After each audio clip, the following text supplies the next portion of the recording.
Once upon a time, there lived a man who was deeply worried about his 16-year-old son. Unlike other boys his age, the son was gentle, thoughtful, and seemed uninterested in the rough and tough activities that the father believed would make him a strong man. The father feared that his son would never know what it meant to be successful or respected. Desperate for a solution, the father sought the wisdom of a revered Zen master known for guiding people toward profound truths.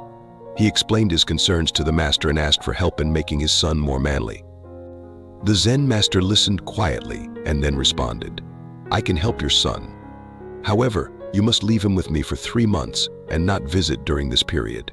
I assure you, by the end of the 3 months, you will see a change." The father reluctantly agreed and left his son in the master's care. As the weeks passed, the father often wondered about his son, feeling both hopeful and unsure.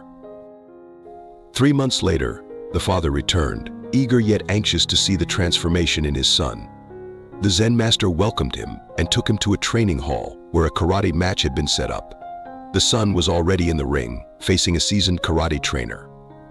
The father's heart raced as he watched the match begin. To his disappointment, the son was quickly knocked to the ground by the trainer's first attack. But to the father's surprise, the son immediately stood up, ready to face his opponent again. The trainer attacked, and the son fell once more, only to rise again. This cycle repeated at least 20 times, with the son falling and rising each time. The father's initial embarrassment turned to painful confusion. How could this be the result of 3 months' training? When the match ended, the son was bruised and exhausted, but his spirit remained unbroken. The Zen master approached the father and asked, "What do you think of your son's performance?" The father shook his head, disappointment clear on his face. "I feel ashamed. After 3 months, he still falls at the first strike. How can this be considered manly?" The Zen master smiled gently and replied, "You are only seeing the surface, focusing on the falls and not what lies beneath. Did you not notice how your son stood up every time he was knocked down? That, my friend, is the essence of true manliness and success.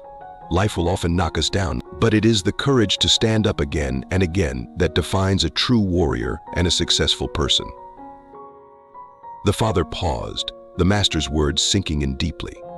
He realized that his son's persistent efforts to rise after every fall were a testament to his strength and courage. The father felt a wave of pride for his son, understanding now the true lesson the master had taught. With a heart full of newfound respect, the father thanked the Zen master profoundly.